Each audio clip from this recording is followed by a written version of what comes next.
ఈ భూలోకానికి అర్చావతార స్వరూపం అంటే విగ్రహ రూపంగా భౌతికమైన పరిమాణంలోకి అవతరించిన ఘట్టంలో స్వామివారి యొక్క ముఖతః వెలువడిన కొన్ని సంభాషణల్లో స్వామివారే చెప్తారు, నన్ను దర్శించడానికి భక్తులు లక్షలాదిగా వస్తూ ఉంటారు.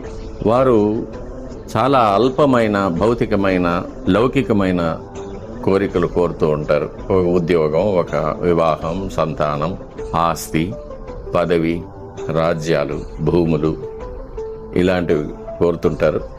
వాళ్ళకందరికీ కూడా నేను వాళ్ళ కోరికలను తీర్చి పంపించేస్తూ ఉంటాను.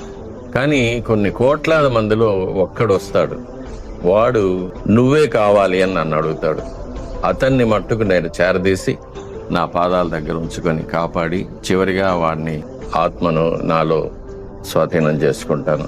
దాన్ని సాయుధ్యం అంటారు.